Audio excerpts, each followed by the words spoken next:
Prostitution is a very important and large part of Chinese culture and society.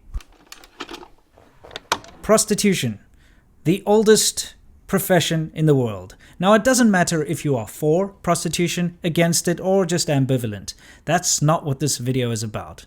This video is about the glaring hypocrisy of the Chinese government and Chinese society. Because in China, not only is pornography illegal, but prostitution is also very, very illegal, with very harsh punishments. The very strange thing is, even though it is so harshly against the law, I have never seen prostitution so openly out in public anywhere else in the world, barring perhaps those seedy red light districts in places like Thailand. Business meetings and deals are settled with a trip to the brothel. Friends hang out, have a couple of drinks, and then head to the brothel. Rural families sell their daughters into prostitution in order to support themselves. Businessmen fly in from Hong Kong, Japan, Taiwan, Korea, and other countries nearby China in order to engage in prostitution. Entire economies and cities are built around prostitution in China too. Now, in most societies, if you're not interested in prostitution, you can avoid it. However, in China, prostitution is so normal and so in your face that you will never be able to avoid it. You will never be able to avoid at least knowing that it's there, lurking around the corner. I'm going to start out with prostitute cards. Now, living in Shenzhen, a very civilized and very modern city in China, I was quite appalled when my very expensive and very posh apartment complex that I lived in would allow, well, I guess they didn't allow it, but it happened anyway, would allow people to put prostitute cards under my door. Now, every other night I would receive 2 or 3 business cards, business card looking things, with pornographic photos on them and numbers to call and offers of different kinds of services. Now, it kind of boggled my mind how in a country where prostitution is illegal and can lead to some very harsh punishments, that people would so flagrantly and openly advertise an illegal service. Because look, there's no going two ways about it. What's written on these cards is an advert for prostitution.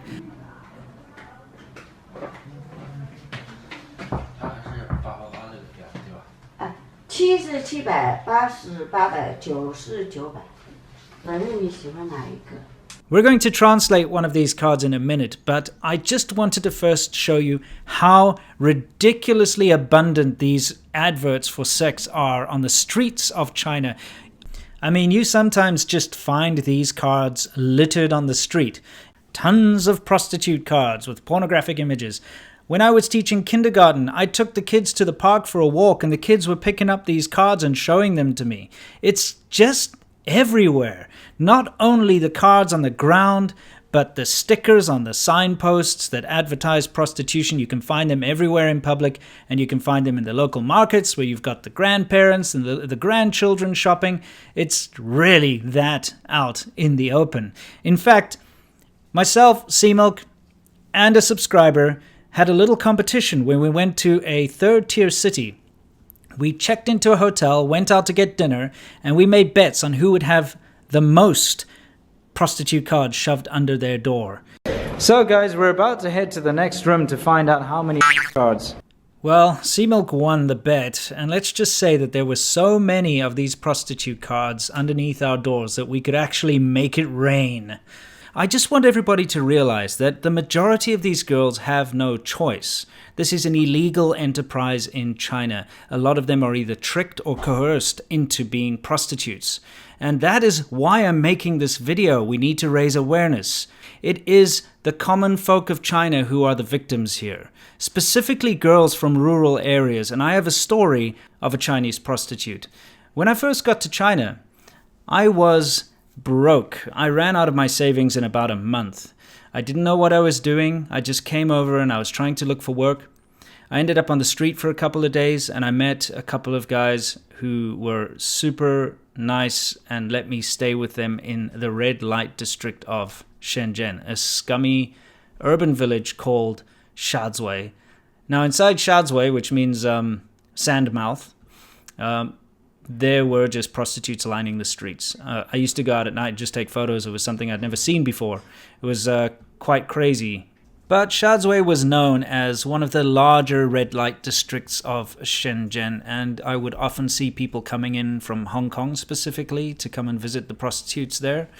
And it was one of many. I mean, let's not beat around the bush. Especially back when I first got to China in Shenzhen, it was very well known for being a hotspot for prostitution, and there were plenty of these so-called Arneidswins, which means a second wife village, because rich or even middle-class people from Hong Kong would come over and sort of have a mistress and keep them in these villages and pay for their apartments and so on. Anyway, this is where I met Little Moon, or Xiao Yue. Now, Xiao Yue was a prostitute. And this is what showed me the very dark side of China. And this really rocked me to my core. So let me set this up for you. I was living in this red light district in a very ratty handshake apartment. Basically a pit toilet in the corner of the room type thing. 7 flights of stairs you have to go up, no elevators, no air conditioning, just tile floors and concrete walls. And it was really a very, very bad place to live. But beggars can't be choosers. Anyway, the fact of the matter is a lot of the apartments had been converted into brothels in these apartment blocks in this tiny little urban village.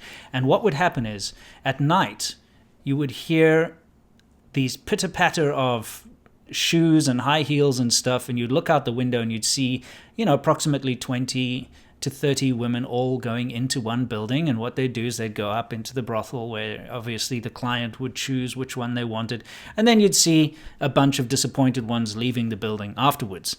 Now, the apartment that I was staying in, my Chinese friend's girlfriend, I found out was a prostitute, because when the call went out, she would leave and join these girls and rush into an apartment. I spoke to him about it and he confirmed it. He had met her in a karaoke bar, because a lot of karaoke bars were situated within this little village as well. And she was a prostitute, and that's how he met her, because he went and got her services, and then they kind of hit it off and I guess started living together. But the worst part of it all was the girl was only 19 years old. She was a really sweet, lovely girl, and she would clean the apartment in the day, and she would pickle her vegetables and do all that kind of thing. And she was really a sweet girl, but very uneducated, very rural. And what had happened was her family in Hunan, where she was from, had sold her to the pimp. And she could buy herself out of the contract if she worked hard enough. Of course, we all know this never really turns out well.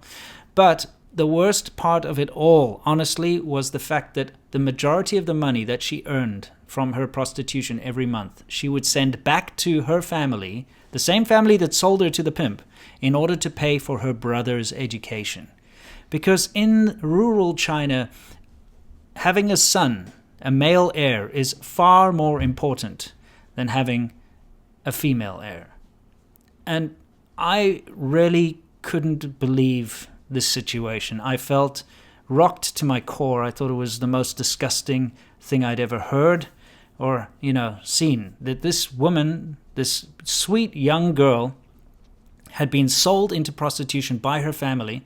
I'm not even sure what age, because she'd been doing it for a while. And she was using all the money that she earned through prostitution to pay for her brother's education. And, mind you, pay for the rent for this ratty apartment that my friend was living in and I was now living in. It was horrible. Anyway, the situation, I got out of that situation. She disappeared. I don't know what happened to her, and I think about her a lot because I feel such a connection with the people of China that have to go through these horrible situations which are completely beyond their control. And that's why I'm making this video. Boy, I certainly do like to depress myself thinking about these things, but let's move on to translating one of those cards, shall we? Let's just pick this one that I took in fact, I took this photo in Xiaxia, which is another one of those urban villages in the wet market. And like I said, we had all sorts of, school children and stuff walking past, and there it is. Let's see what it says. So the big bold blue writing basically says 美女上门服务. Don't worry, my tones don't pay attention to my shitty Chinese, but it basically means beautiful girl, service to your door.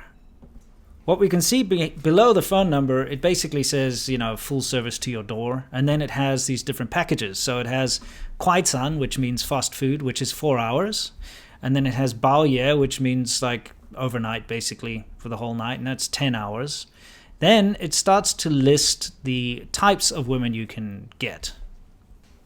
So the different women that you can choose from, okay, the first one we have is a 少妇, which, 22 to 28-year-old young woman, basically. Next one we have is a 学生妹, which means student, student little sister, 17-year-old to 22-year-old. And then the next one we have here is, I'm not quite sure what this is, but it's a Beiling Mortar, which means white collar model, 18 to 23-year-old. This is probably someone who, I don't know, has appeared in a magazine or something, or just some model or something. I don't really know, but let's look at the services, and that's what's in black down below. I can read these characters, but they don't really make a lot of sense to me. Well, at least they didn't in the beginning, until I asked my Chinese friends. So now I will tell you what they mean. The first one there is 冰火, which means ice and fire. And what this is apparently a woman will give you a blowjob with cold water in her mouth, then she puts hot water in her mouth, and then cold water in her mouth, rinse and repeat, that type of thing. It's kind of weird, I don't really know. The next one, 杜龙, is poison dragon, and this literally means that she will lick your anus. It's disgusting, but there it is on the sign for the little kids walking by to read about. The next one we have here is 胸腿, which basically just means boob job. And the next one, I'm still not 100% sure what this is. 水晶之恋. It's a kind of candy in China. It's kind of like a gelatinous candy, so I guess it's got something to do with that. I don't really know. Okay, following that we have manyo, which I don't know, but I'm guessing it means they will travel with you or escort you. In other words, go out with you. Maybe if you need to go to a party or something, you need an escort. And finally, the last one on the list here is 制服诱惑, which just is cosplay. So they'll dress up like, I don't know, I guess a schoolgirl or something. Anyway, I mean, you get the idea. This is out in public. It's a huge thing in China. It's not being hidden at all, except, of course, in the official news. And the CCP loves to go and talk about how depraved Western nations are with their pornography and so on. But, here we are. Little kids can see this. Anyway, guys, thank you very much for watching this. Remember, the whole point of this is I want people to understand China better, see through the rhetoric and the propaganda and the bullshit out there, and know China for what it really is, and to raise awareness and give a voice to the people of China who simply have no voice and cannot speak. Until next time, guys, you know the drill. As always, stay awesome.